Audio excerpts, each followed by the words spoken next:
Today I'm going to make some garden burgers, and they're going to be raw, out of Ani's Raw Food Kitchen. I'm going to use some sunflower seeds, some flax seeds, portabello mushroom, carrots, celery, garlic, purple onion, some Italian seasoning, sea salt, and water. The recipe calls for 2 stalks of celery, and there's no carrots in this recipe. I'm doubling the recipe, so I'm using 4 stalks of celery and I'm using 2 carrots.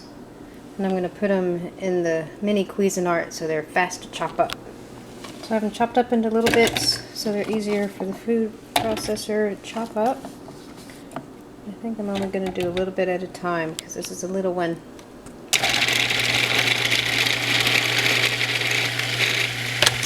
Transfer this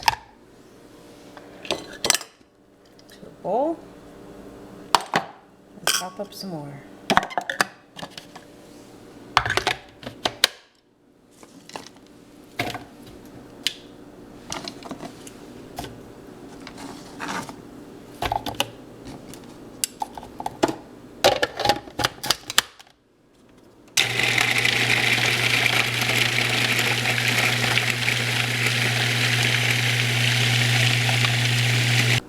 Now I'm going to add 2 cloves of garlic, and I'm using about maybe 1/4 of the onion.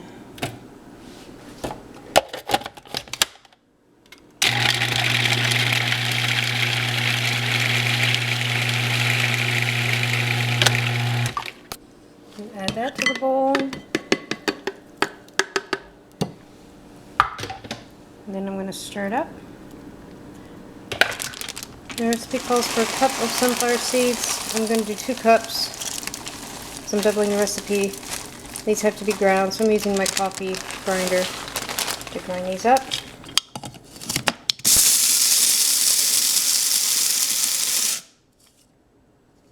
I don't like mine fully ground all the way to a powder. I like mine a little chunky. So there's 1 cup. And now I'm going to do another cup.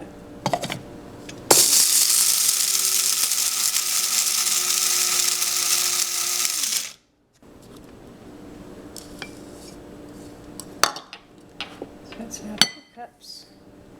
And now I'm going to grind up some flax seeds. The recipe calls for 1/2 cup ground flax seeds. I'm going to do a whole cup.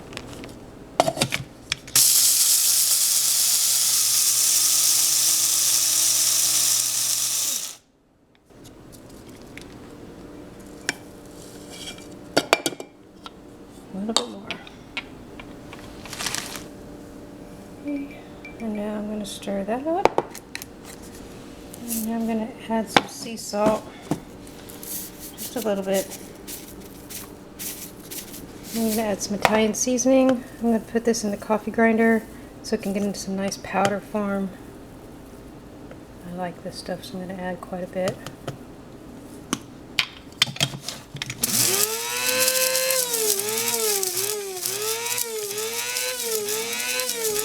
Okay, Italian seasoning. I probably have maybe, looks like a little over a tablespoon, maybe 2 tablespoons, and just a little bit of salt. Mix that up, and then we're going to add a cup of water to this. Go ahead and make a little pocket in the middle for the water.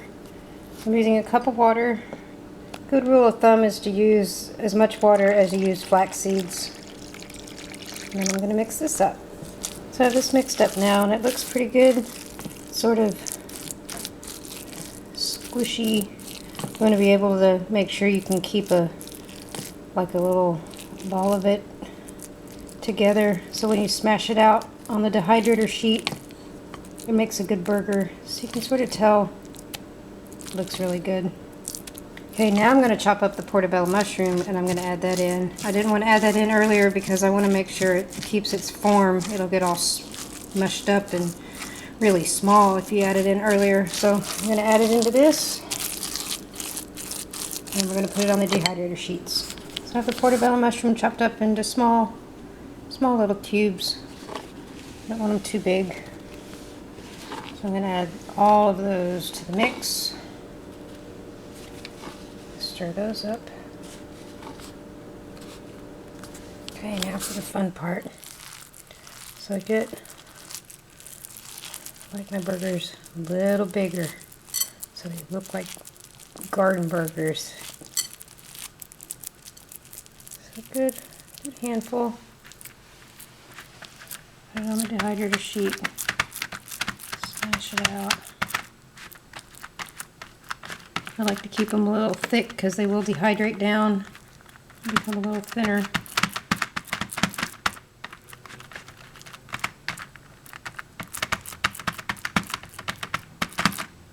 That should do it. So I'm going to fill up both these trays. So it's just a good, good handful. Maybe a little bit bigger than a baseball.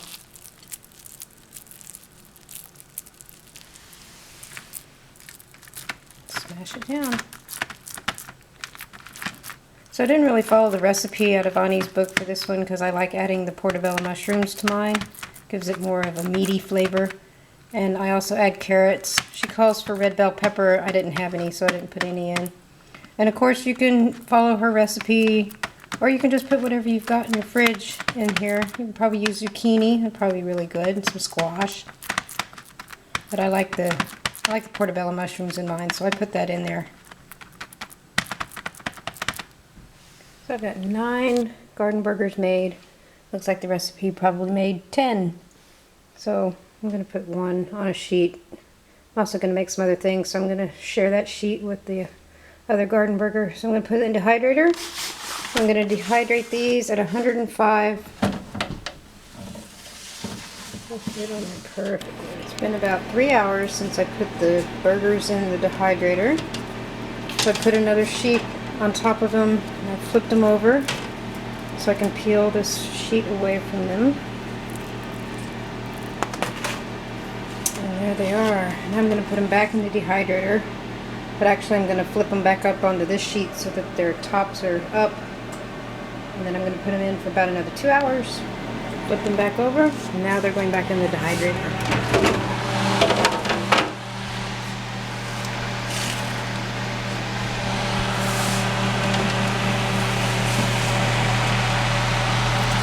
Now the finished Gardenburgers.